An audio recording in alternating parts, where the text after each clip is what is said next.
There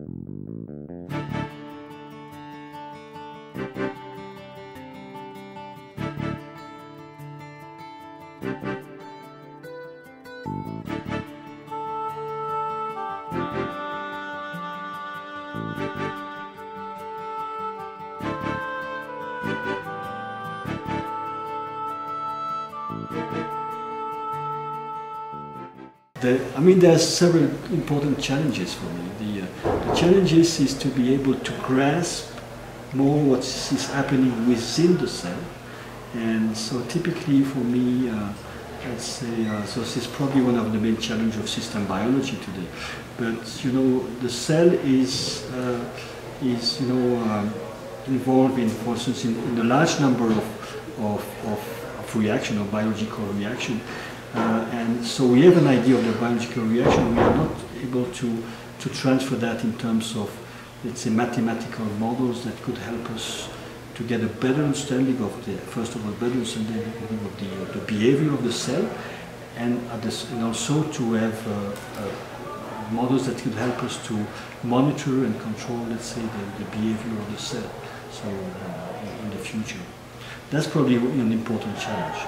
But I guess also another important challenge for me is on the other side. Let's say on the other side, so on the macroscopic side, you have, let's say, organisms in the life sciences, it's microbial ecology, that are interacting together. So it's important to know how they interact, to understand how they interact in reality.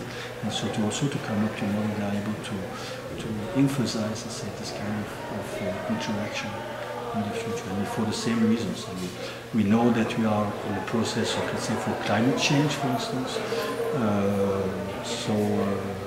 This is important to know what will happen in the future, also with respect to biosystems, let's say.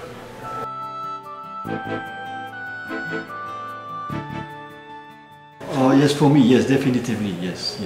Looking at the climate change issues as only physics, let's say, problem. I mean, physics-based problem issues is probably too limited for me. I mean, as I just mentioned in my preceding answer, climate change has a major impact on, let's say, all the life, let's say, all the environment, let's say the trees, the plants, and also, let's say, the animals. So you see there's a lot of change in that case. There's a lot of influence on that. So we see that, for instance, let's say we have competition between different type of, let's say, insects, for instance. Insects that are moving up to a region that they didn't go before because the weather is more convenient for them. But then they are in competition with other insects that are living at the same place. And at some point, you know, what will happen? So this is very important because we change. I mean, it's made completely debalance. Let's say the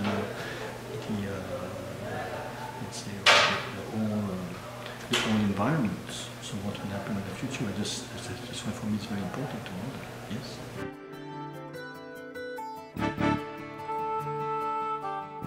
I have so many good applications, but then probably one of the application that I like a lot today, because it's probably very recent, let's say, is the use of system theory and metabolic engineering to better understand the flavor of wine. So in the end, let's say, if you look at the production of wine, is ethanolic fermentation by using yeast. And so if you look at metabolic, let's say, pathways related to that, it's extremely complex. But in the end, you know, people would like to have, you know, relate this complexity to something which is simple, the taste, let's say, what you taste within the wine. And so this is something that I really love to do that. I mean, I've been involved in an EC project with respect to that. We have only preliminary results with that, which is very, very, very exciting.